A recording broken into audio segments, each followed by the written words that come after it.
अज्ञानतिमिरान्धस्य ज्ञानाञ्जनशलाकया चक्षुरुन्मिलितं येन तस्मै श्रीगुरुवे नमः। श्रीचैतन्यमनोभीष्टं स्थापितं येन भूतले स्वयं रूपः कदा मह्यं ददाति स्वपदान्तिकं। नमो ॐ विष्णुपदाय कृष्णपृष्ठाय भूतले श्रीमते भक्तिवेदांत स्वामीति नामिने। नमस्ते सारस्वती देवे गौरवाणी प्रचारिणे निर्विशेषा शून्यवादी पाश्चात्यदेशतारिणे। वाञ्छाकल्पतरुभ्यश्च कृपा सिन्धुभ्येव च पतितानां पावनेभ्यो वैष्णवेभ्यो नमो नमः। हे कृष्णा करुणा सिंधो दीनबंधो जगत्पते गोपेश गोपिका कांत राधा कांत नमोस्तुते। तप्त कांचन गौरांगी राधे वृंदावनेश्वरी वृषभानुसुते देवी प्रणमामि हरिप्रिये। जय श्री कृष्णा चैतन्य प्रभु नित्यानंद श्री अद्वैत गदाधर श्रीवासदि गौर भक्तवृंद। हरे कृष्णा कृष्णा कृष्णा हरे हरे, हरे राम राम राम हरे हरे। हरे कृष्णा कृष्णा कृष्णा हरे हरे, हरे राम राम राम हरे हरे। हरे कृष्णा कृष्णा कृष्णा हरे हरे, हरे राम राम राम हरे हरे। हरे कृष्ण।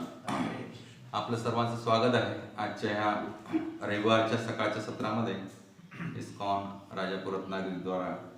तर मागची अनेक सत्र आपण पाहतोय समुद्र मंथन लीला। तर त्यातील पहिला अध्याय आपण थोडक्यात अभ्यासला। आता समुद्र मंथन लीलेचा दुसरा अध्याय आज आपण काय करतोय, सुरू करतोय। हे ग्रंथराज श्रीमद भागवतम स्कंद 8वा अध्याय 6वा। अध्यायाचं शीर्षक आहे देवासुर संधी, म्हणजे देवतामध्ये आणि असुर राक्षसामध्ये संधी कशी झाली हे आपण, आणि का झाली हे आपण आज नाही म्हणजे ह्या पुढच्या काही सत्रामध्ये अभ्यासणार आहोत। तर ह्याच्या पूर्वीची पार्श्वभूमी तुम्हाला सगळ्यांना माहीतच आहे की कसं देवी देवता इंद्रादी सकट स्वर्गातून हकालपट्टी झाली होती आणि असुरांचं राज्य होतं आणि देवी देवता अतिशय हतबल झाल्या होत्या, शक्तिहीन झाल्या होत्या आणि त्यामुळे ते सगळे मिळून कोणाकडे गेले, शिवजी ब्रह्माजींकडे गेले। मग ब्रह्माजी सगळ्यांना घेऊन कुठे गेले, शिरोदक्षाई विष्णूकडे गेले आणि तिथे पुरुषसूक्त गाऊन प्रार्थना केली, भगवंतांची खूप दिव्य अशी स्तुती केली ब्रह्मदेवाने। आणि मग भगवंत प्रसन्न झाले आणि भगवंत प्रसन्न झाल्यानंतर त्यांच्यासमोर कसे प्रकट झाले ते ह्या अध्यायामध्ये सांगण्यात आलेलं आहे। आणि मग भगवंताने देवी देवतांना काय आदेश दिले ते ह्या अध्यायामध्ये आपण पाहणार आहोत। जास्त वेळ न दवडता प्रस्तावनेसाठी, पण ह्यावरती ऑलरेडी एक प्रवचन झालेलं आहे। आपण आज सुरुवात करूया। मी म्हणेन माझ्या मागून तुम्ही म्हणा। ओम नमो भगवते वासुदेवाय। ओम नमो भगवते वासुदेवाय। ओम नमो भगवते वासुदेवाय। ओम नमो भगवते वासुदेवाय। ओम नमो भगवते वासुदेवाय। ओम नमो भगवते वासुदेवाय। नारायणं नमस्कृत्यं नारायणं नमस्कृत्यं नरं चैव नरोत्तमं नरं चैव नरोत्तमं देवीं सरस्वतीं व्यासां देवीं सरस्वतीं व्यासं ततो जयमुदीरये। जयमुदीरये। नष्टप्रायेषु अभद्रेषु नष्टप्रायेषु अभद्रेषु नित्यं भागवत सेवया भागवत सेवया भगवती उत्तम श्लोके भक्तिर्भवति नैष्ठिकी। कृष्णाय वासुदेवाय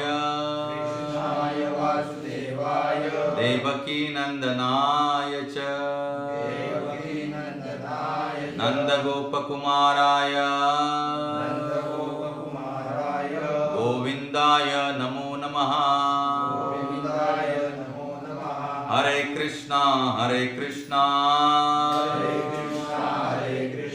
कृष्ण कृष्ण हरे हरे कृष्णा कृष्णा हरे हरे हरे राम हरे राम राम राम हरे हरे राम राम हरे हरे ग्रंथराज श्रीमद् भागवतम की जय हो। जगद्गुरु श्रील प्रभुपाद की जय हो। ग्रंथराज श्रीमद् भागवतम स्कंद 8वा अध्याय 6वा श्लोक पहिला मी म्हणेन माझ्या मागून तुम्ही म्हणा श्री शुक उवाच श्रीशुक उवाच एवं स्तुतः सुरगणै एवं सुतः सुरगणैः भगवान् हरिरीश्वरः भगवान् हरीश्वरः तेषामाविर्भूद्राजन् सहस्रार्को दयद्युति सहस्रार्कोदयद्युति श्रीशुक उवाच श्रीशुक उवाच एवं स्तुतः सुरगणैर् एवं सुतः सुरगणैः भगवान् हरिरीश्वरः भगवान् हरीश्वरः तेषामाविर्भूद्राजन् तेषामाविर्भूद्राजन् सहस्रार्को दयद्युतिः सहस्रार्कोदयद्युतिः श्रीशुक उवाच श्रीशुक उवाच एवं स्तुतः सुरगणैर् एवं सुतः सुरगणैः भगवान् हरिरीश्वरः भगवान् हरीश्वरः तेषामाविर्भूद्राजन् तेषामाविर्भूद्राजन् सहस्रार्को दयद्युतिः सहस्रार्कोदयद्युतिः श्री शुक उवाच श्रीशुक उवाच श्री शुकदेव गोस्वामी म्हणाले श्रीशुकदेव गोस्वामी म्हणाले एवं एवं असे असे स्तुतः स्तुतः स्तवन केले स्तवन केले सुरगणे हे सुरगणैः देवगणांनी देवगणांनी भगवान भगवान पूर्ण पुरुषोत्तम भगवान पूर्ण पुरुषोत्तम भगवान हरिही हरिही सर्व अमंगल नष्ट करणारे सर्व मंगल नष्ट करणारे ईश्वरः ईश्वरः परम नियंत्रक परमनियंत्रक तेषां तेषां ब्रह्मदेव आणि इतर देवांसमोर ब्रह्मदेव आणि इतर देवांसमोर आविर्भूत आविर्भूत प्रकटले प्रकटले राजन राजन हे राजा परीक्षित हे राजा परीक्षित सहस्त्र सहस्र सहस्रो सहस्र अर्क अर्क सूर्य सूर्य उदय उदय उदयाला उदयाला द्युतिही द्युतिही त्यांचे तेज त्यांचे तेज म्हणजे भगवंतांचे तेज म्हणजे भगवंताचे तेज. श्री शुकदेव गोस्वामी म्हणाले श्रीशुकदेव गोस्वामी म्हणाले हे परीक्षित महाराज हे परीक्षित महाराज ब्रह्मदेव प्रमुख ब्रह्मदेव प्रमुख सर्व देवांनी सर्व देवांनी पूर्ण पुरुषोत्तम भगवंतांचे पूर्ण पुरुषोत्तम भगवंतांचे असे स्तवन केल्यानंतर असे स्तवन केल्यानंतर भगवंत त्यांच्या समोर प्रकटले भगवंत त्यांच्या समोर प्रकटले त्यांची कांती त्यांची कांती सहस्रो सूर्यांच्या तेजाप्रमाणे भासत होती सहस्र सूर्यांच्या तेजाप्रमाणे भासत होती. हरे कृष्ण जगद्गुरु श्रील प्रभुपाद की जय हो. त्याला प्रबंध तात्पर्य नाही आहे पण आपण थोडक्यात अभ्यासूया आणि पुढे प्रवास करूया. शुकदेव गोस्वामी सांगतात परीक्षित महाराजांना हे राजन देवतांनी स्तुती केली भगवंतांची पण कोणी स्तुती केली ऍक्च्युअल ब्रह्मदेवाने. जसं इथं 1000 ऋषीमुनींचे प्रतिनिधी कोण होते नैमिषारण्यामध्ये शौनक मुनी होते तसं सगळ्या देवी देवतांचं प्रतिनिधित्व कोण करत होते ब्रह्मदेव. म्हणजे ब्रह्मदेव प्रमुख सर्व देवांनी काय केली आणि स्तुती केली. मग आपण पण गाणं घालताना एक गाणं घालतो मग मागणं सगळे काय म्हणतात होय महाराजा.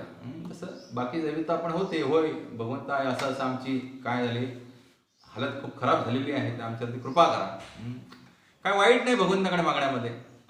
अकामहा सर्व कामोहा मोक्ष प्राप्ती जे काय असेल इच्छा तुम्ही अकाम असा म्हणजे पूर्णपणे भगवंतांच्या सेवेमध्ये रत असा किंवा कामेच्छा असेल हृदयामध्ये काही किंवा तुम्हाला मोक्ष प्राप्तीची इच्छा असेल काही स्थिती असली तरी भगवंतांकडेच मागितलं पाहिजे.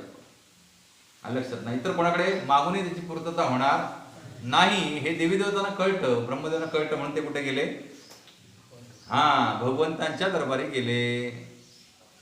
कारण इतर कोणाकडे मागून काय फायदा होणार नाही त्यांना माहिती आहे. तर हे आपण जाणलं पाहिजे की इतर देवी देवतांचं भजन करून आपल्याला काही फायदा होणार नाही. कारण इथं देवी देवताच काय झाले आहे, ज्यावेळेला त्राई त्राईमाम होतात तेव्हा कुठं धावत पडत जातात भगवंतांच्या चरणी. त्यामुळे अशा भगवंतांचंच आपण भजन केलं पाहिजे की जिथं जाऊन आपल्याला निश्चित काय होईल, लाभ प्राप्त होईल. मग तो भौतिक असू दे किंवा आध्यात्मिक असू दे. कारण भौतिक ऐश्वर्य सुद्धा जे देवी देवतांची उपासना करून आपल्याला प्राप्त होतात ते वरदान सुद्धा कोण देतात, देवी देवतांना ताकद कोण देतात, भगवद्गीतेत स्पष्ट सांगितलेलं आहे 7व्या अध्यायामध्ये. ती ताकद सर्व कोण देतात, भगवान श्रीकृष्ण ह्या देवी देवतांना वर देण्याची ताकद देतात. म्हणून भगवंतांचं एक नाव काय आहे, वरदराज. दक्षिण भारतामध्ये आहे भगवंत. आय थिंक थिरुगोष्टी त्या तिथे आहेत वरदराज. त्यांचं भजन कोणते, रामानुजाचार्यांचे शिष्य 2 कुरेश, कुरेशनं केलं होतं त्यांचं भजन. कुरेश आणि दाशरथी. कुरेशनं वरदराजांचं खूप भजन केलं होतं आणि डोळे फोडले होते त्या राजानं, एका दुष्ट राजानं त्यांचे. भगवान शंकर मोठे की विष्णू मोठे याच्यावरती वादविवाद झाला होता आणि काय म्हणजे आपण मत्सरानं, द्वेषानं, क्रोधानं त्यांना त्यांचे डोळे फोडले होते. तर डोळे फुटलेल्या अवस्थेत सुद्धा दिव्य दृष्टी कोणी प्रदान केली, त्यांना वरदराजांनी प्रदान केली. ही खूप सुंदर कथा आहे. सांगायचं तात्पर्य काय, आपण काही इच्छा असली हृदयामध्ये, मग सुरुवातीच्या स्टेजला भक्तीमध्ये तुम्ही आल्यानंतर कामना काही असती, पण त्या कामना सुद्धा इतर कोणाकडे न मागता तुम्ही काय करा, भगवंतांकडे मागा. आयडियली मागायला नाही पाहिजे काही, कारण सरांनी सगळं आपल्याला दिलेलं आहे. पण जर इच्छा असेल, शास्त्रामध्ये श्लोक आहे ना, काय श्लोक आहे तो मग मी सांगितलं, अकाम वा कर्म सर्व काम मोक्षे मोक्ष काम. तुमचं काही असू दे स्थिती, तुम्ही कोणाकडे मागा, भगवंतांकडे मागायला शिका. कारण आपण लहान बालक आहोत. लहान बालक सगळे लाड कोण पूर्ण करतं, आता आमचं राहुल जसं की काही अडलं की लगेच बाबा बाबा, का आश्रित आहे. तसं आपण आश्रित राहिलं पाहिजे कोणावरती, भगवंतांमध्ये आश्रित राहिलं पाहिजे, सदैव आश्रित राहिलं पाहिजे. काही स्थिती जीवनामध्ये असू दे, भगवंतांकडे मागायला कसली लाज नाही. आपल्या आईबाबाकडे मागायला कसली लाज आहे, नाही. तसे कृष्ण माझी माता, कृष्ण माझा पिता, बहीण बंधू चुलता, त्या भावनेनं ब्रह्मदेवादी प्रमुख सगळे देवी देवता, शिवजी प्रमुख म्हणजे कोण, शिवजी पण होते त्यांच्या समवेत. सगळे बालक आहेत भगवंतांची. तर सगळे गेले आणि स्तवन केल्यानंतर भगवंत त्यांच्यावर प्रकटले. प्रकटले कसे, त्यांची कांती सहस्त्र सूर्यांच्या तेजाप्रमाणे भासत होते. आपण द्वादश आदित्य टिळेवरती गेलो होतो आताच यात्रेमध्ये, तर तिथं केवळ 12 सूर्य प्रकटले होते. 12 सूर्य प्रकटल्यानंतर काय अवस्था होईल विचार करा. आता एवढी गरमी महाराष्ट्रामध्ये चालू झाली, सगळ्या जिल्ह्यांचा पारा 40-45 वरती गेल्या मार्चमध्येच, मार्चच्या पहिल्या 15 आठवड्यात. विचार करा, 12 सूर्यदेव भगवंताच्या सेवेसाठी प्रकट झाले होते द्वादश आदित्य टिळेवरती, जिथे सनातन गोस्वामींचं सुंदर भजन कुटीर आहे, मदन मोहनजींचं टेम्पल आहे. तर तिथं भगवान श्रीकृष्ण कालिया डोहामध्ये उडी मारले कालियाचं मरण करण्यासाठी. आणि बराच वेळ भगवंत काय होते, पाण्यामध्ये होते, यमुनेच्या जळामध्ये. आणि जळामधून बाहेर आल्यानंतर भगवंतांना काय वाजू लागली, थंडी वाजू लागली. आणि थंडी वाजू लागली म्हणून सूर्यापासून ऊब प्राप्त करण्याचे भगवंत कुठे आले, तिथून जवळ असलेल्या टेकडीवरती. टेकडीवरनं कालिया डोह दिसतो. तिकडे आले टेकडीवरती आणि असे त्या गवतावरती पहुडले. तर सूर्यदेव जे होते तर ते त्यांची सेवा करायला लागले. तर असं शास्त्रामध्ये वर्णन आहे की सूर्यदेव जे आहेत हे 12 आहेत. किती, 12 महिन्यांचे 12 सूर्यदेव आहेत. किती, वर्षातनं एकदाच ड्युटी असते, बाकीचे 11 महिने ऑफ. कसली जॉब आहे जबरदस्त भगवंतांच्या सेवेमध्ये. काय, एकच महिना जॉब करायचा, 11 महिने सुट्टी. आणि हे एकटे सूर्यदेव त्यांना भगवंतांना ऊब देण्याचं कार्य करत होते. बाकीचे 11 जण जे सुट्टीवर गेले होते त्यांनी विचार केला, अरे भगवंतांची सेवा करण्याची खूप सुंदर संधी आहे आपल्याला चालवली, तर आपण सुट्टी बिट्टी सगळी त्यागली पाहिजे आणि धावत भगवंतांच्या सेवेत गेलं पाहिजे. हा भाव पाहिजे भक्तांचा.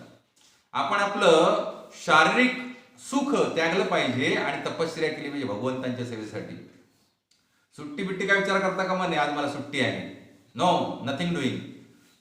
तर तसे 12 सूर्यदेव आले तिथे आणि भगवंतांना ऊब देऊ लागले. आणि हळूहळू मग भगवंतांची थंडी कमी झाली 12 सूर्य उदित झाल्यामुळे. भगवंत लीला करतात. ज्यांचं स्वतःचं तेज सहस्त्र सूर्यांना पण फिकं पाडेल, कोटी सूर्यांना एवढं स्वतःचं तेज आहे. भगवंत लीला करतायत सुंदर अशी भक्तांना दाखवण्यासाठी, भक्तांना आनंद देण्यासाठी. कारण सूर्यदेव सुद्धा भगवंतांचे नेत्र आहेत, भगवान निस्सिम भक्त आहेत, त्या सगळ्यांना आनंद देण्यासाठी भगवंत लीला करतायत. आणि हे 12 सूर्यदेव एकाच वेळेला प्रकट झाले भगवंत सेवेसाठी, म्हणून त्याचं नाव काय पडलं तिथे त्या टिळेचं. टिळा म्हणजे टेकडी. द्वादश म्हणजे 12. आदित्य म्हणजे सूर्य, द्वादश आदित्य टिला. तर इथं काय सांगतायत, त्यांची कांती सहस्त्र सूर्यांच्या तेजाप्रमाणे भासत होती. विचार करा, सहस्त्र सूर्य एकदा उदित झाले तर आपल्या नजरेसमोर काय दिसेल का? एका सूर्याकडे बघितलं तर आपलं काय होतं, आपण आंधळे होतो. सहस्त्र सूर्य जर उदित झाले तर आपल्याला आजूबाजूचं काय दिसेल? काय दिसणार नाही. तेच पुढच्या श्लोकात सांगितलंय. ते नैव सहसा सर्वे देवा प्रतिहते क्षणः नापश्यन् शंखदिशः क्षौणीं आत्मानं च कुतो विभुं. भगवंतांच्या तेजाने सर्वांचे डोळे दिपले. भगवंत प्रकट झाले, पण सुरुवातीला कसे प्रकट झाले? तेजोमय. आकार काय दिसेना. आणि ह्यालाच मायावादी लोक काय म्हणतात? भगवंत निराकार आहे म्हणतात. पण त्याच्या पुढचं वाचत नाहीत, अभ्यासत नाहीत. लक्षात ना, भगवंतांचं कसं सुंदर सावळं गोजिर रूप आहे याचं वर्णन 3 ते 7 श्लोकामध्ये केलेलं आहे. पहिल्यांदा भगवंत प्रकट झाले ब्रह्मज्योतीच्या स्वरूपामध्ये, पण नंतर वर्णन आले ते नाही वाचत. त्यांना आकाश, दिशा, भूमी आणि स्वतःचा देह सुद्धा दिसेनासा झाला. काही दिसेनासा झालं देवी देवतांना. आकाश दिसेना, दिशा दिसेना, भूमी पण दिसेना आणि स्वतःचा देह पण दिसेनासा झाला. विचार करा, 1000 सूर्य एकत्र उगवले, सहस्त्र, काय होईल? मग समक्ष उपस्थित असणारे भगवंत त्यांना कसे काय दिसणार? भगवंत कसे काय दिसणार? भगवंत प्रकट झाले तरी भगवंत जोपर्यंत आपल्याला नेत्र प्रदान करत नाहीत त्यांना पाहण्याचा, तोपर्यंत आपण भगवंतांना पाहू शकत नाही. हा सिद्धांत आहे. तुमच्या समोर भगवंत प्रकट जरी झाले तरी तुम्हाला त्याची, भगवंतांना पाहण्याची अक्कल पाहिजे ना, बुद्धी पाहिजे. आणि भगवंतांचीच कृपा आवश्यक आहे. त्यामुळे भगवंत तुमच्या समोर असले तरी तुम्हाला भगवंतांचं दर्शन होणार. ते ज्याला कृपा करतील तुमच्यावरती त्याच वेळेला तुम्ही भगवंतांना प्रत्यक्ष काय करू शकता? पाहू शकता.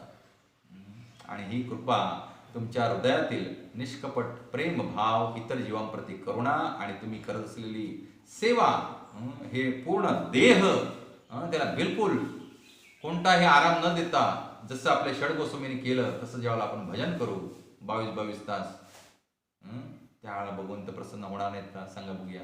तुकाराम महाराज 24 तास भजन करायचे, प्रसन्न झाले ना भगवंत त्यांच्यावरती. हा आपल्यावरती प्रसन्न होणार. आपण आळशी आहोत.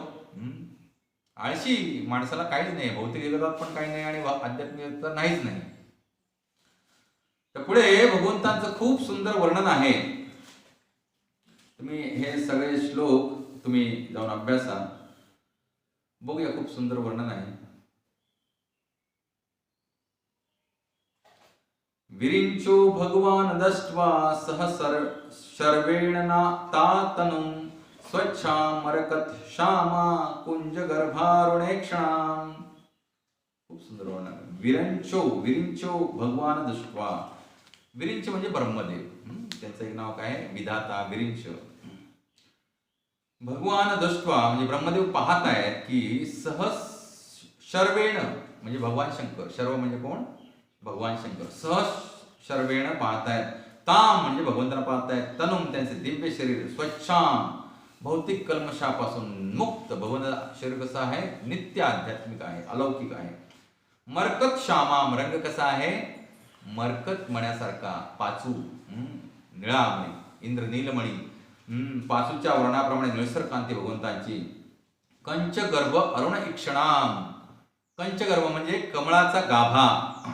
अरुण इक्षणाम कंचगर्भ म्हणजे बघा, कमळामध्ये सगळ्यात म्हणजे सुरेख भाग जो असतो तो त्याचा गाभा असतो.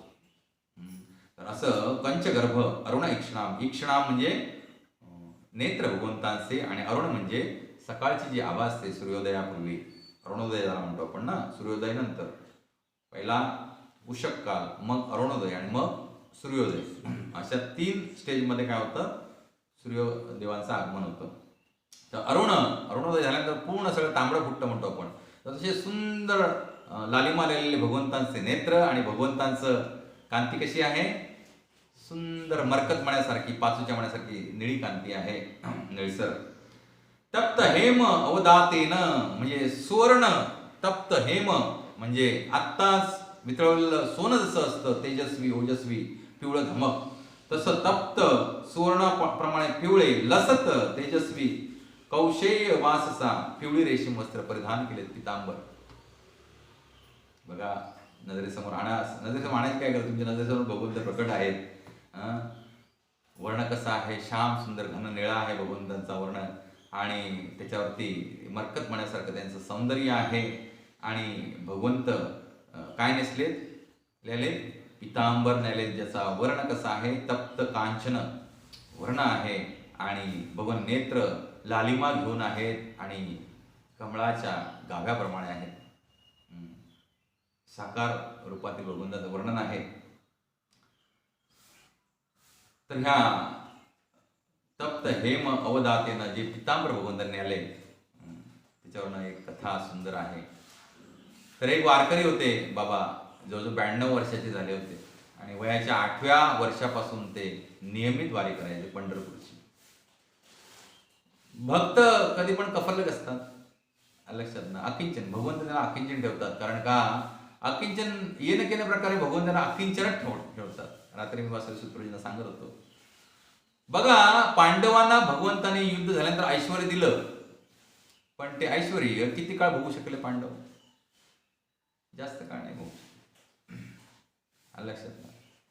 जास्त काळ ऐश्वर्य भोगू शकले नाही. भगवंत अंतर्धान झाल्यावर हे सगळे विरह भावामध्ये गेले आणि त्याने पण काय केलं, हे सगळं ऐश्वर्य परित्याग केलं आणि उत्तर दिशेच्या दिशेनं प्रयाण केलं. तर भगवंत जरी भक्ताला ऐश्वर्य दिले, जसं सुदामाला ऐश्वर्य दिलं, पण ते ऐश्वर्यामध्ये आसक्त होऊन त्याचे उपभोग कामभोग घेण्याची इच्छा भगवंत काढून घेतात. ही विशेष कृपा असते भगवंतांची. ऐश्वर्य देत नाही भक्ताला असं नाही, पण त्या भौतिक ऐश्वर्यातलं वैफल्य काय आहे याची अनुभूती पण भगवंत भक्ताला देतात. आणि हे ऐश्वर्य भगवंतांच्या नामरूप गुणलीलांच्या प्रचारासाठी आणि प्रसारासाठी आवश्यक आहे. प्रभुपाद पण ऐश्वर्यशाली होते की नाही, पण आसक्त होते का, नाही. एवढी प्रॉपर्टी प्रभुदांच्या नावे होती. जगभर 108 मंदिरं, ज्यांची किंमत एका मंदिराची करोडो रुपये होती. तुम्हाला सांगतो, एक तर आय थिंक कुठेतरी घेतलं होतं सॅन फ्रान्सिस्को कुठे मंदिर, एक जुना राजवाडा होता तिथल्या याचा. तर त्याच्या बाथरूम मध्ये जे टाईल्स आहेत ना, ह्या टाईल्स ह्याच्यामध्ये सोन्याच्या पट्ट्या भरलेल्या होत्या. वर्णन आहे प्रभुपाद लीलामृतीमध्ये, वाचा तुम्ही. काय होतं, बाथरूमच्या टाईल्स मध्ये सोन्याच्या पट्ट्या फिटिंग केलेल्या होत्या. एवढं आलिशान डोनेट केलं त्या ग्रस्तानं प्रभुपादांना.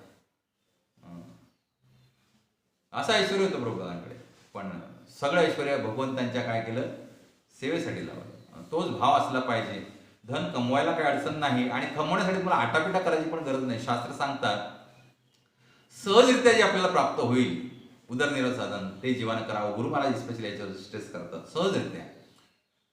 आणि गुरु महाराज सांगतात हे सगळं फटाफट निपटायचं, असं क्विक, त्याच्यामध्ये लोळत नाही राहायचं. पैसा पैसा पैसा फटाफट कमवायचं. आणि मॅक्झिमम वेळ तुम्ही काय केला पाहिजे, स्वतःचं साधन, भजन, स्वास्थ्य, प्रचार, प्रसार, भगवंतांची सेवा यासाठी खर्च केला पाहिजे. तर हे अकिंचन होते. फाटकी वस्त्र, धोतर कुर्ता, डोक्यावरती वारकरी टोपी, पताका घेऊन भगवंतांची वारीला जायचे.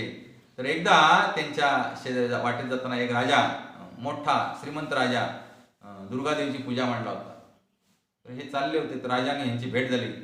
तर राजा त्याला जाणत, राजा म्हणतो काय, म्हणतो तुम्ही कोणाची भक्ती करता, म्हणतो पांडुरंगाची, त्या विठ्ठलाची. काय आहे त्याच्याकडे, आणि त्याच्या भक्तांकडे तरी काय आहे. एक नुसतं पितांबर नेसलेलं आहे, बाकी सगळा उघड बंब. काय नेसलाय, एक पितांबर नेसले, बाकी सगळा उघड बंब, एक दागिना नाही अंगावरती. तुम्ही तुमची अवस्था बघा, या बरोबर या आतमध्ये, तुमची अवस्था बघा, की वस्त्र बघा, तुमची अवस्था बघा, काय अवस्था आहे तुमची ती. अशा देवाचं तुम्ही भजन करता, काय उपयोग नाही. माझी देवी बघा, वरपासून खालपर्यंत कशी सोन्यानं मडवलेली आहे, आणि त्या देवीचा मी भक्त आहे. मी बघा कसा राजा आहे.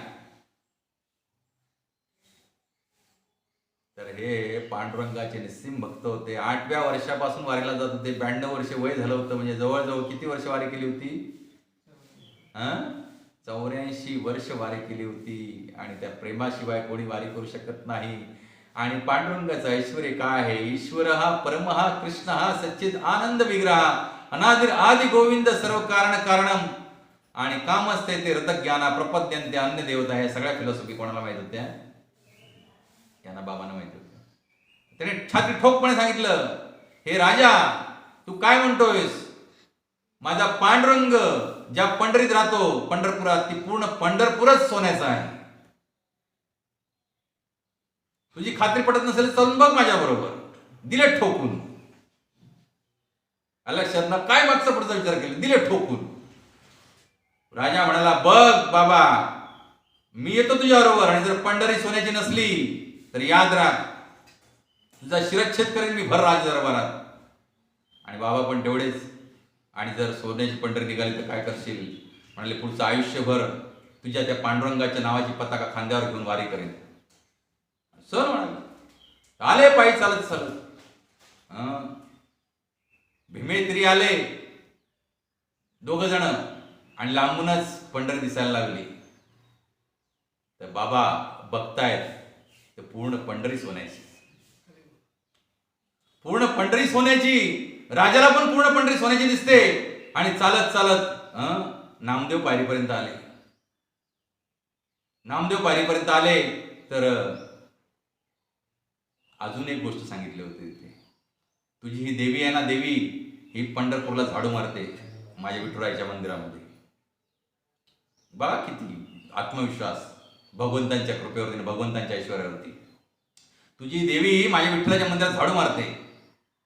माझ्या विठ्ठलाचं घर सोन्याचं आहे, पूर्ण पंढरी सोन्याची आहे. तू चलून तर बघ. नामदेव पायरीपर्यंत आले तर आतमधनं झाडू मारत परत कोण आली? याची देवी आली बाहेर. आली बाहेर आणि याला राजाला पाहिलं. अरे राजन तू इथे कसा काय? नाही ह्या बाबांबरोबर आलो होतो जरा. माते तुम्ही इकडे कशा काय? नाही माझी इथं सेवा आहे झाडू मारण्याची. राजाच्या डोळ्यातनं पाणी यायला लागलं. लक्षात ना राजाला आपली चूक कळून चुकली. त्याबरोबर हे बाबा सुद्धा रडायला लागले ओक्साबोक्षी.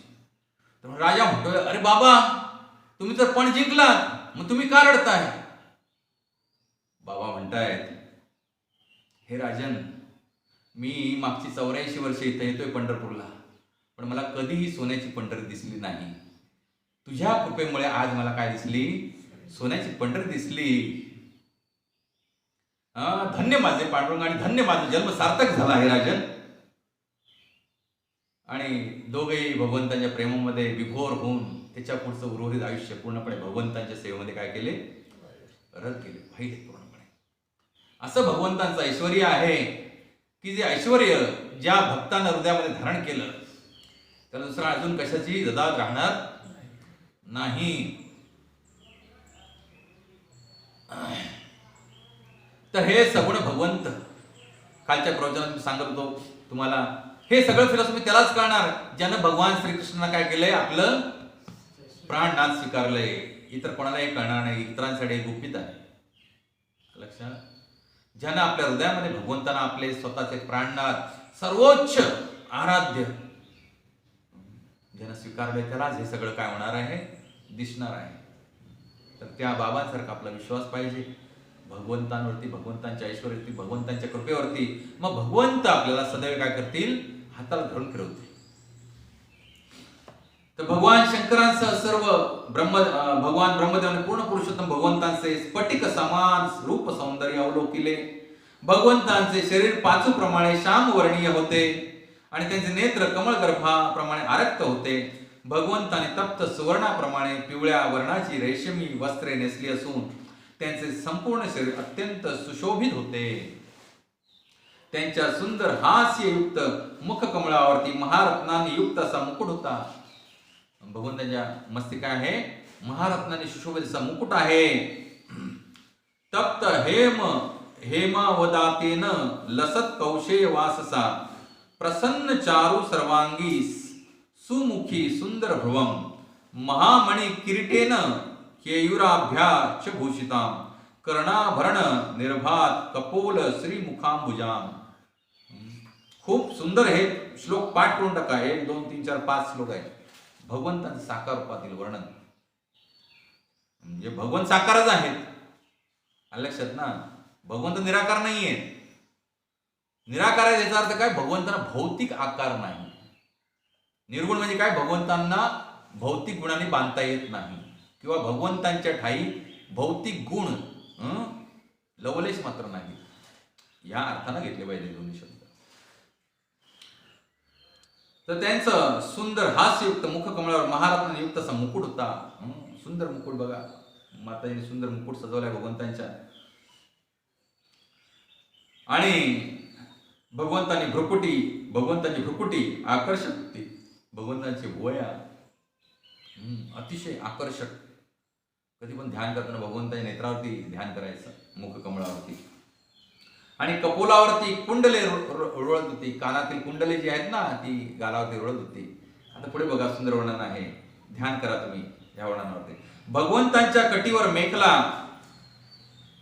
हातात कडीतोडे, कंठामध्ये हार, चरणामध्ये नुपूर असून गळ्यात वनमाला, कंठावर कौस्तुभमणी होता. त्यांनी आपल्या समवेत लक्ष्मी देवी आणि चक्र गदा यासारखी आयुधेही घेतली होती. ब्रह्मदेवाने शंकरांसह भगवंतांचे रूप पाहताच त्यांना त्वरित साष्टांग नमस्कार केला. हा शिष्टाचार आहे वैष्णविझम मध्ये. लक्षात, जसं भगवंतांचं दर्शन पट उघडेल तसं आपण काय केलं पाहिजे? साष्टांग दंडवत केला पाहिजे. गुरु महाराज एक सुंदर कथा सांगत होते एका प्रवचनामध्ये, कसं भारतातील संस्कृती अजूनही भगवंतांना भक्तीला पूरक आहे. एकदा गुरु महाराज मंदिरामध्ये एका इस्कॉनच्या बसले होते जप करत, आणि मंदिर बंद होतं. काय दुपारची वेळ वगैरे असेल तर एक लहान बालक, एक 2-3 वर्षाचं, धाव दुडू आतमध्ये आलं. कुठून तरी आलं तर ते ह्यांना दंडवत केलं. आणि गुरु महाराज म्हणाले, भगवान को प्रणाम करो. पट बंद होता, दुपारची वेळ होती. पोरग विचारते, बाबा कहा है भगवान? भगवान कहा है? भगवान यहाँ है. त्याबरोबर ते पोरग तिथं गेलं आणि भगवंताला दंडवत केलं. गुरु महाराज म्हणतात, पहा, हा भाव आपल्या मुलामध्ये पण आहे का? कारण भारतभूमी ही पवित्र भूमी आहे. भारतवर्ष हे पवित्र भूमी आहे. पण आपलं कर्तव्य आहे या मुलातील हा भक्तिभाव काय करणं? जोपासणं. त्यांच्या हातात नको ती खेळणी, मोबाईल इत्यादी न देणं, आणि त्यांना भक्तिमय सत्संगामध्ये नियमित आणणं. सकाळच्या नित्य प्रहरीच्या आळस झटकून टाका तुम्ही सगळ्यांनी, आणि नित्य प्रहरीच्या सकाळच्या मंगलारतीला सगळ्यांनी या. दंडवत केला. तर त्याच्या पुढे जरा मी फास्ट फॉरवर्ड करतो. भगवान ब्रह्मदेव पुन्हा स्तुती करू लागले भगवंतांची. तुम्ही अजन्मा असूनही तुमचा अवतार धारण करून प्रकट अप्रकट होण्याची लीला कधी खंडित होत नाही. तुम्ही अजन्मा आहात, पण तुम्ही अनेक लीला करण्यासाठी प्रकट अप्रकट होत असता. तुम्ही भौतिक गुणरहित आणि अपार समुद्राप्रमाणे दिव्यानंदाचे आश्रय आहात. जर जीवाला दिव्यानंद पाहिजे असेल तर त्यानं भगवान श्रीकृष्णांचा आश्रय घेतला पाहिजे, तरच तो आनंद उपभोगू शकेल या जीवनामध्ये. अन्यथा सदैव त्याला दुःख भोगावे लागतील. आपल्या दिव्य रूपामध्ये नित्य स्थित असणारे तुम्ही अणु परमाणूपेक्षाही अधिक सूक्ष्म आहात. तुमचे अस्तित्व आम्हाला अचिंत्य आहे. हे परमेश्वरा, आम्ही तुम्हाला प्रणाम करीत आहोत. भगवंत अणुपेक्षा पण लहान आहेत आणि महत् गोष्टीपेक्षा पण महान आहेत. हे पुरुष श्रेष्ठ, हे धाता, हे परम सौभाग्याची आकांक्षा करणारे लोक वैदिक तंत्राच्या सहाय्याने तुमच्या रूपाचे पूजन करतात. हे नाथ, आम्हाला तुमच्या ठाई तिन्ही लोकांचे दर्शन घडत आहे. म्हणून भगवंताचं एक नाव काय आहे? त्रैलोक्यनाथ. तिन्ही लोक भगवंतांच्या ठाई आहेत. हे पुरुष श्रेष्ठ, हे धाता, ज्यांनी धारण केलेलं आहे. हे परम सौभाग्याची आकांक्षा करणारे लोक वैदिक तंत्राच्या सहाय्याने तुमच्या रूपाचे पूजन करतात. ज्यांना परम सौभाग्याची इच्छा आहे असे जे ऋषीमुनी आहेत ते कोणाची उपासना करतात? भगवान श्रीकृष्णांची, श्री विष्णूंची. हे नाथ, आम्हाला तुमच्या ठाई तिन्ही लोकांचे दर्शन घडत आहे. हे प्रभो, तुम्ही सदैव पूर्णपणे स्वतंत्र आहात. ही संपूर्ण सृष्टी तुमच्यापासून उत्पन्न होते, तुमच्या आधारावर स्थित राहते आणि तुमच्या ठाई विलीन होते. सर्व गोष्टींचा प्रारंभ, मध्य आणि अंत तुमच्यातच होतो. जसे भूमीतून मातीचा घडा निर्माण होतो, भूमी घड्याला धारण करते आणि घडा मोडल्यानंतरही भूमीतच विलीन होतो. बरोबर की नाही?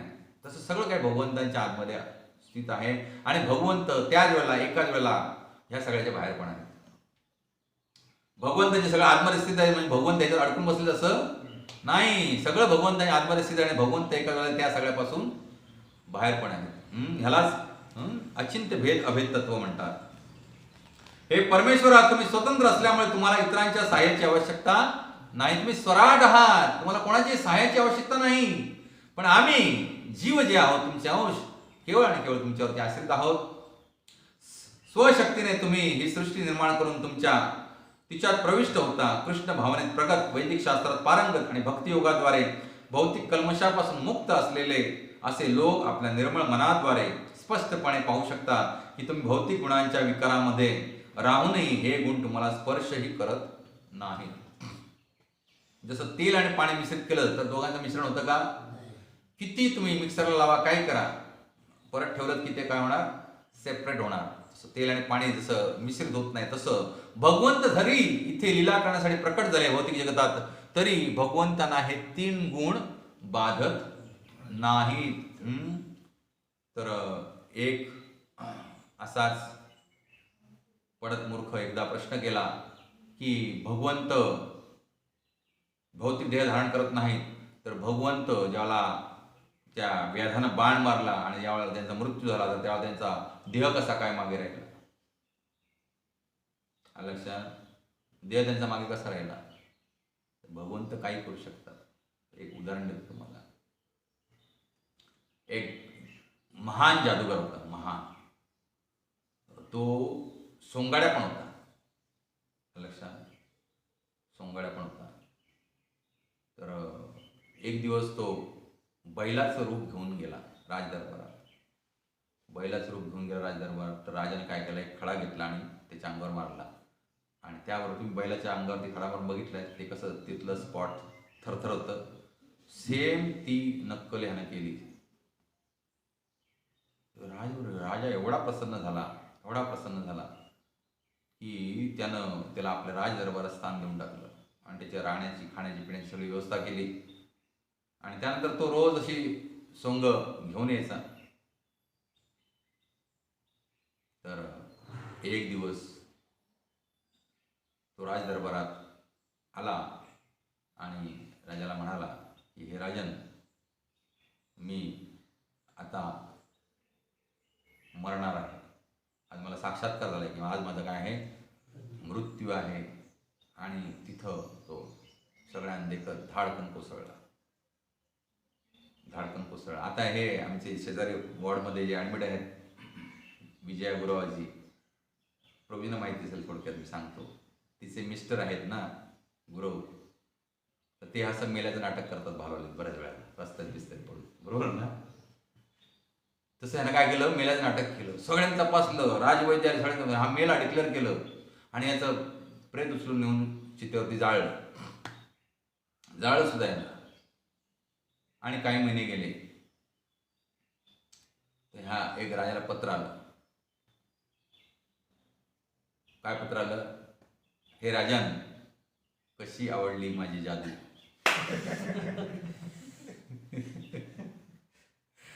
लक्षात? तर एक क्षुल्लक जादूगार ह्या भौतिक जगतामध्ये काय करू शकतो? मृत्यूची लीला करू शकतो. भगवान श्रीकृष्ण मूर्ख लोकांसाठी, असा यांच्यावर प्रश्न आहे, अशा लोकांसाठी काय करून गेले, इथं एक भौतिक देह आपल्यासारखा दिसणारा काय करून गेले, ठेवून गेले. म्हणजे भौतिक आहे तसं नाही. भगवंत आपल्या शास्त्रामध्ये वर्णन आहे, त्याला भगवंत लीला सुटून गेले. तसे स्वर्ग मार्गाद्वारे असे सगळे लोक, जनलोक, तपलोक, ब्रह्मलोकापासून असे उडत गेले. सगळ्या देवी देवतांनी त्यांना काय केलं, पुष्पवृष्टी केली, दंडवत केला आणि मग भगवंत धामात गेले. तर भगवंत काही करू शकतात. तुम्हाला मोचीची गोष्ट माहितीच आहे ना, वडाखाली बसलेल्या मोची. भगवंत काय करू शकतात? भगवंत त्या सुईच्या नेड्यातनं हत्ती पण पास करू शकतात. भगवंतांसाठी काही अचिंत्य आहे असं नाही, काय करू शकत नाही असं भगवंत काय करू शकतात. त्यामुळे ब्रह्मदेव म्हणतात, हे परमेश्वर, तुम्ही स्वतंत्र असल्यामुळे तुम्हाला इतरांच्या सहाय्याची आवश्यकता नाही. स्वशक्तीने तुम्ही ही सृष्टी निर्माण करून तिच्यात प्रविष्ट होता. कृष्ण भावनेत प्रगत, वैदिक शास्त्रात पारंगत आणि भक्तियोगाद्वारे भौतिक कल्मशापासून मुक्त असे लोक आपल्या निर्मळ मनाद्वारे स्पष्टपणे पाहू शकतात की तुम्ही भौतिक गुणांच्या विकारामध्ये राहूनही हे गुण तुम्हाला स्पर्श करीत नाहीत. भगवंतांना पाहण्यासाठी ह्या त्रिसूत्रीची गरज आहे. मागच्या वेळेला मी याच्यावर डिटेल प्रवचन केलं होतं. काय त्रिसूत्री सांगितले? कृष्ण भावनेमध्ये प्रकट. जे प्रबोधन आपल्याला कृष्ण भावना घालून दिली ती प्रबोधनाचं मॅन्युफॅक्चर नाही, ते शास्त्रामध्ये सांगितलंय भागवतमध्ये. कृष्ण भावनेमध्ये प्रगत, वैदिक शास्त्रामध्ये पारंगत. नुसतंच नाही, आपण शास्त्रांचं अध्ययन पण केलं पाहिजे गुरूंच्या आश्रयाखाली. आणि भक्ती योगाद्वारे म्हणजे हृदय भगवंतांना अर्पण करून, भगवंतांना प्राणनाथ मानून आपण काय केलं पाहिजे? भगवंतांचं भजन केलं पाहिजे. आणि अशा प्रकारे आपण काय करू शकतो? भगवंतांना प्रेमांजन चरित भक्ती विलोचनेनं संत सदैव हृदयेषु विलोकयंती, भगवंतांना काय करू शकतो? प्रत्यक्ष पाहू शकतो. जसं कुरेश नेत्र नसताना सुद्धा भगवंताला पाहू शकायचा, भगवंतांशी बोलू शकायचा. भगवंताचा काय शृंगार केला हे कुरेशला इत्यंभूत दिसायचं. एकदा त्यांचे गुरु रामानुजाचार्यांना माहिती होतं की कुरेशला ही स्थिती प्राप्त झालेली, भगवंताने दिलेली वरदान, दिव्य चक्षु. बाकीच्यांना विश्वास नव्हता ना, म्हणून रामानुजाचार्य एकदा घेऊन आले श्रीरंगम मध्ये कुरेशना. आणि श्रीरंगनाथ सुंदर काय केलं होतं? ड्रेसिंग केलं होतं. तर हे आंधळे ड्रेसिंग केलं होतं सुंदर. तर रामानुजाचार्य त्यांना घेऊन गेले आतमध्ये गाभाऱ्यामध्ये. म्हणाले, कुरेश सांग बरं आज भगवंताचा शृंगार कसा कसा आहे ते. आणि बाकीचे पण त्यांचे शिष्य आजूबाजूला उपस्थित होते. तर कुरेश वर्णन करू लागला भगवंतांच्या चरणापासून कोणत्या प्रकारची फुलं घातलीत, भगवंताने काय नूपुर घातलेत, काय वस्त्र नेलेत, किती शृंगार केलाय, कसल्या कोणत्या फुलांचे हार घातलेत भगवंतांना, आणि कसे दागिने घातलेत, सगळे मुकुटापर्यंत भगवंतांचं त्या दृश्य रूपाचं जे इतरांना दिसत होतं त्यांना दिसत नव्हतं, पण इत्यंभूत वर्णन केलं. त्यावर सगळ्यांना कळून चुकलं की कुरेशना काय भगवंताने खरोखरच काय दिले? कृपा देऊन दिव्य दृष्टी प्रदान केली आहे. आणि त्यांनी अशी दृष्टी मागितली होती की भगवंता मला केवळ तुमचंच दिव्य रूप दिसू दे, बाकी भौतिक जगतातली कोणती गोष्ट मला पाहायची इच्छा नाहीये. अशी दिव्य दृष्टी. हेच आपण भगवंताकडे मागलं पाहिजे की भगवंता मला तुमच्या नामरूप गुणलीलांशिवाय दुसरं काही हृदयामध्ये येऊ नये, माझ्या रुचू नये, माझ्या इंद्रियांना त्याची इच्छा होऊ नये. केवळ तुमच्या सेवेमध्ये माझे 24 तास अखंड कसे जातील असं मला भगवंता कृपा करा. तरच शक्य आहे काय? अंतकालेश मामेव स्मरणमुक्त्वा कलेवर. पुढे सांगताय, ज्याप्रमाणे मनुष्य काष्टामध्ये असलेला अग्नी, गायीमध्ये असलेले दूध, भूमीमध्ये असलेले अन्नधान्य आणि जळ आणि उद्योगाद्वारे उपजीविकेतील समृद्धी प्राप्त करू शकतो, त्याप्रमाणे तो या भौतिक जगात राहूनही भक्ती योगाद्वारे तुमचा अनुग्रह प्राप्त करू शकतो अथवा बुद्धीने तुमच्या सानिध्यात राहू शकतो. हे पुण्यात्म्यांचे प्रतिपादन आहे. काय सांगताय? काष्टामध्ये म्हणजे लाकडामध्ये अग्नी, गायीमध्ये दूध, भूमीमध्ये अन्नधान्य, जळ आणि उद्योगाद्वारे उपजीविकेची समृद्धी प्राप्त करू शकतो, त्याचप्रमाणे तो या भौतिक जगात राहूनही भक्ती योगाद्वारे तुमचा अनुग्रह, म्हणजे भौतिक जगत सोडून पळून गेलं पाहिजे असं नाही, संसार वगैरे सोडून पळून जायची गरज नाहीये. काल माझा पुत्र म्हणतोय, बाबा तुम्ही संन्यास आता घेणार असं वाटतंय. म्हटलं मला संन्यास घ्यायची गरज नाहीये. आलं लक्षात ना? मी कुठेही जाणार नाही, काळजी करू नको. कारण भगवंत माझ्या घरामध्ये आहेत, त्यांची सेवा मला 24 तास करायला भेटते. त्यांच्या कृपेनं मला इतर जनांना भगवंतांना वितरित करता येतं. हे संन्यासापेक्षा पण महान कार्य आहे. आलं लक्षात ना? मी कुठेही संन्यास घेऊन जाणार नाही, काळजी करू नकोस. तुझं सगळं काय ते करून मग बघूया, मग म्हटलं घाबरू नकोस. त्याप्रमाणे तो या भौतिक जगात राहूनही काय अडचण नाही, कुटुंबामध्ये राहायला काही अडचण नाही, या भौतिक जगात राहायला काही अडचण नाही. भक्ती योगाद्वारे पण तुमचं जीवन कसं असलं पाहिजे? दिनचर्या पूर्णपणे भक्ती योगानं रत असली पाहिजे. ब्रह्ममुहूर्तापासून शयन आरतीपर्यंत, आणि शयन आरतीनंतर रात्री पण स्वप्न तुम्हाला तीच पडतील झोपलात की, बरोबर? जे दिवसभर करा तेच रात्री असते ना. त्याप्रमाणे तो या भौतिक जगात राहूनही भक्ती योगाद्वारे तुमचा अनुग्रह, प्रेम, अनुग्रह म्हणजे प्रेम प्राप्त करू शकतो अथवा बुद्धीने तुमच्या सानिध्यात राहू शकतो. भगवंतांच्या बद्दल आपण जास्तीत जास्त ज्ञान संपादन केलं पाहिजे बुद्धी, आणि ती बुद्धी पण भगवंतच प्रदान करतात. हे पुण्यात्म्यांचे प्रतिपादन आहे. जे पुण्यात्मा आहेत ते अशा प्रकारे प्रतिपादन करतायत. पुढे सांगतायत, वणव्याने पिळलेला हत्ती गंगाजळ प्राप्त झाले असता अतिशय सुखी होतात, त्याचप्रमाणे हे भगवान सरोज नाभ तुम्ही आमच्या समोर प्रकट झाल्यामुळे आम्हाला आज दिव्य आनंद झाला आहे. प्रदीर्घ काळापासून आम्ही तुमच्या दर्शनाची प्रतीक्षा करीत होतो आणि आता तुमचे दर्शनच झाल्यामुळे आम्ही आमच्या जीवनाचे अंतिम उद्दिष्ट प्राप्त केले आहे. काय सांगतायत, हे भौतिक जीवन जे काय आहे हे एक महाभयानक अशा अरण्यात तुम्ही अडकलाय आणि त्या अरण्याला काय लागलाय, वणवा लागलाय चार बाजूने तुमच्या, आणि तुमची जी काय अवस्था होईल त्या प्रकारे हे भौतिक जीवन आहे. कोणत्याही प्रकारचं तीळ मात्र सुद्धा सुख इथं नाही आहे. जो काय आहे तो केवळ आभास आहे. जसं ती हरिण असतं वाळवंटातील, त्याला लांब वाळवंटामध्ये काय दिसतं, जळ दिसतं, त्याला मृगजळ म्हणतात. मग ते हरिण ताणलेलं असतं, ते धावत सुटतं धावत सुटतं धावत सुटतं, तेवढंच ते जळ लांब लांब लांब लांब पळत जातं. कारण ते काय असतं, जळ नसून त्या वाळवंटामध्ये ज्या सूर्याच्या तप्त किरणाने वाळूवरून जी हवा वर उठत असते, कारण गरम हवेचा गुणधर्म काय आहे, वर जाणे. तर ती हवा वर जात असताना त्या हवेचं जे काय असतंय ते जळाप्रमाणे भास होतो, आभास. आणि एकतर हे ताणलेलं हरिण आहे, तसंच आपण सगळे ताणलेलो आहोत. कशासाठी, परम सुखासाठी. यत्किंचित इत्तुशा सुखानं आपलं समाधान होत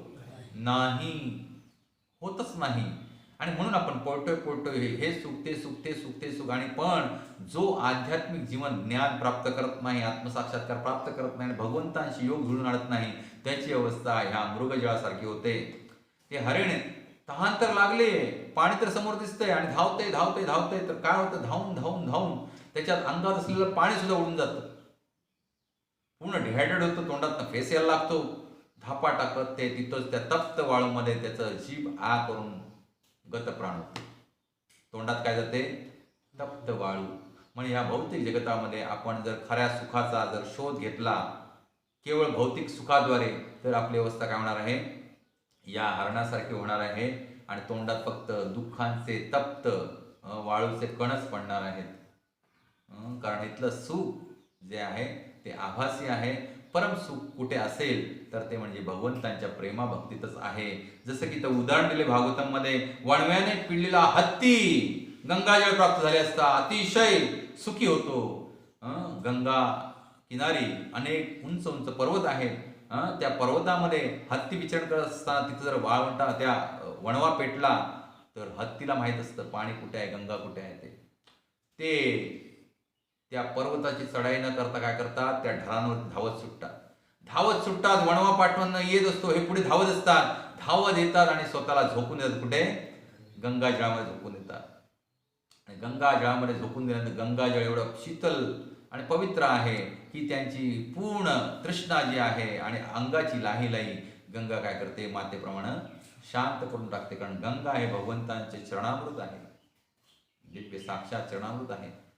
आणि त्या हत्तीला त्या गंगेच्या सानिध्यात असताना जो आनंद प्राप्त होत असतो त्यामुळे तो तिथंच पडून राहतो. जोपर्यंत बाहेरचा वणवा शांत होत नाही तोपर्यंत हत्ती काय राहतो, त्या गंगाजळामध्ये. तेच आपण केलं पाहिजे. हे पूर्ण बाहेरचं भौतिक जगत काय आहे, ह्या काम क्रोध लोभ मोह मद मत्सर ह्या वणव्यानं पेटलेलं आहे. आणि ह्या वणव्यातनं जर आपल्याला वाचायचं असेल तर धावत आपल्याला दिशा मार्ग माहिती आहे. हे सत्संग, हे भगवंतांचं मंदिर, हे प्रभुदांचं आश्रयस्थान, हे गुरु महाराजांचं आश्रयस्थान हे काय आहे, गंगाच्या डोहासारखं आहे. गंगेच्या डोहासारखं आपण धावत आलं पाहिजे आणि डुबकी मारून दिली पाहिजे. आणि तिथं शांत काय राहिलं पाहिजे, बसून राहिलं पाहिजे. बस बसून राहा, काही दुसरं करायची गरज नाहीये. भागवतम ही असं गोष्ट आहे की त्याला कोणत्याही तपस्याची गरज नाही. बसा आणि श्रवण करा, बस. गुरु महाराज सांगतात काय, भागवतम हे असं माध्यम आहे भगवंतांना जाणण्याचं. तर कोणतेही यज्ञ प्रयत्न करायची गरज नाही. काय करायचं, फक्त बसायचं आणि श्रवण करायचं. श्रवणादी शुद्ध चित्ते करवे उदय. मग हृदयामध्ये जे सुप्त कृष्ण प्रेम आहे ते काय होणार, आपोआप उदित होणार. आणि ज्याच्या हृदयात कृष्ण प्रेम उदित झालं तो निश्चित काय करणार, दिव्यानंदाची प्राप्ती केल्याशिवाय राहणार नाही. तर हे भगवान सरोजनाभ तुम्ही आमच्या समोर प्रकट झाल्यामुळे आम्हाला आज दिव्य आनंद प्राप्त झाला आहे. पण पुढे काय सांगतात, प्रदीर्घ काळापासून आम्ही तुमच्या दर्शनाची प्रतीक्षा करत होतो. आणि आज आपण इस्कॉनमध्ये आल्या 2 वर्ष माळा जप केली की आम्हाला कसे भगवंतांची अनुभूती येत नाही. इथं ब्रह्मदेव स्वतः म्हणतात की प्रदीर्घ काळापासून आम्ही काय करतोय, तुमच्या दर्शनाची आस लावून बसलोय. आता विचार करा, कम्पेअर करा. ब्रह्मविमोहन लीलेमध्ये ब्रह्मदेवाचा एक क्षण म्हणजे पृथ्वी तलावाचं 1 वर्ष. आता ब्रह्मदेव स्वतः म्हणतात की आम्ही प्रदीर्घ कालापासून तुमच्या दर्शनाची आस लावून बसलोय. म्हणजे किती कोटी कोटी वर्षे ब्रह्मदेव आस लावून बसले, तपश्चर्या कर, विचार करा. आणि आपल्याला काल इस्कॉनमध्ये आलो, आज वाटतंय आपण हरे कृष्णा जप केलं की आम्हाला भगवंत दर्शन झालं पाहिजे. लक्षात ना, प्रत्येक शब्दामध्ये काय आहे, गर्भित अर्थ आहे. जसं की हे सगळे पॉवर पॅक बॉम्ब आहेत. बॉम्ब फुटला की असो असताना एवढाच असतो, फुटला की केवढा मोठा स्फोट करतो. तर प्रत्येक हा श्लोक जो आहे तो पॉवर पॅक झिप फाईल आहे.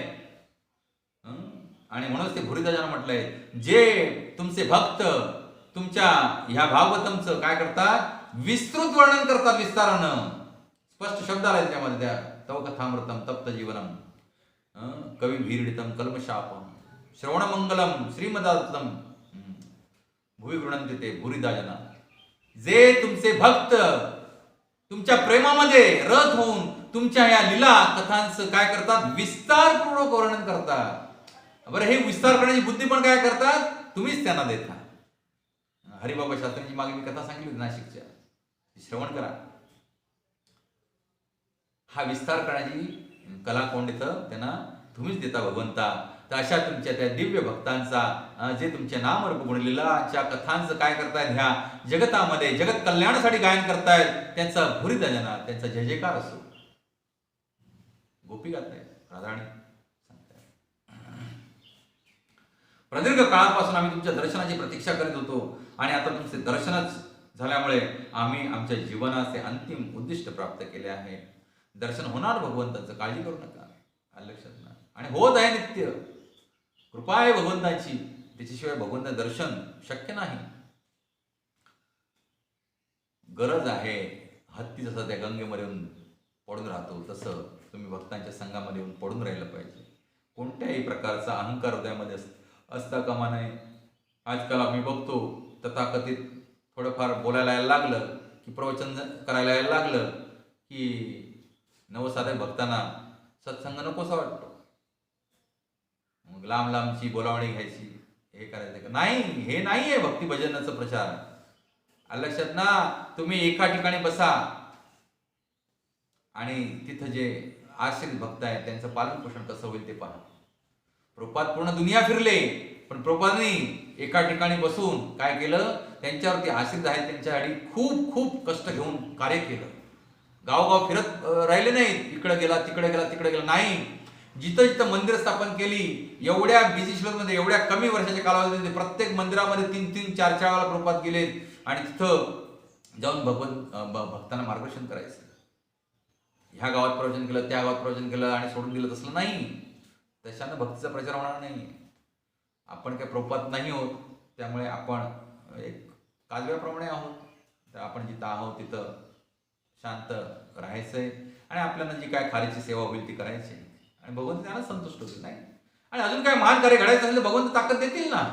पण आपला ध्येय काय असलं पाहिजे, जे कोणी आपल्यावरती आश्रित आहेत त्यांचं भरण पोषण भक्तीमध्ये कसं होईल ह्याच्यासाठी आपण प्रयत्न केले पाहिजे. माझे शिक्षागुरु श्रीमान गौरांग प्रभू यांनी पहिला मला आदेश दिला होता दीक्षेचं रेकमेंडेशन करताना इथल्या भक्तांना, की मी त्याला रेकमेंड करेन जर तुम्ही मला वचन देता की ह्या सगळ्यांची काळजी तुम्ही घ्याल. त्यामुळे मी वचन दिलं त्यांना आणि त्या वचनापायीच मी इथं राजापूरमध्ये स्थायिक झालो. अन्यथा मला माझं गाव एवढं प्रिय आहे ना. प्रत्येकाला आपलं गाव प्रिय असतं, आपलं पूर्ण बालपण तिथं गेलेलं असतं. आज अशी अवस्था आहे की माझ्या गावाला सुद्धा मला जाता येत नाही. होळी शिमगा सण आहे, पण त्याला सुद्धा मी गेलो नाही. सगळ्या गोष्टी, प्रत्येक गोष्ट, प्रत्येक सण गावातला आपल्याला प्रिय असतो, कारण ते आपण हृदयापासून अनुभवलेलं असतं लहानपणापासून. तिथली परंपरा, तिथल्या वाटा, तिथली झाडं, तिथले नदी नाले, दगड धोंडे, पर्वत रांगा सगळं प्रिय असतं. का प्रिय असू नये? भगवंताने त्या भूमीमध्ये आपल्या जन्माला घातलेलं असतं, आपली जन्मभूमी असते. पण ते सगळं सोडून इथं स्थायिक होण्याचं कार्य काय, कारण काय आहे की सगळ्यांना तुम्हाला सोबत घेऊन काय करता येईल, हरिभजन करता येईल. तर तुम्ही सगळ्यांनी एकत्र राहून जर सहकार्य केलं तर हा जो अंकुर जो गुरुमानाच्या कृपेने लागलेला आहे त्याचं वटवृक्षात रूपांतर झाल्याशिवाय राहणार नाही. पण एखाद्याने विचार केला की मी ह्याच्यापासून लांब राहून माझंच काहीतरी करेन निर्माण, करावं निर्माण, काय अडचण नाही. प्रभुपादांनी पण ते सांगितलंय. पण ते असं भटकंती करून नाही. तुम्ही एक ठराविक कॉंग्रिगेशन निवडलं पाहिजे आणि त्या कॉंग्रिगेशनच्या उद्धाराकरता आपलं जीवन अर्पित केलं पाहिजे. प्रदीर्घ काळापासून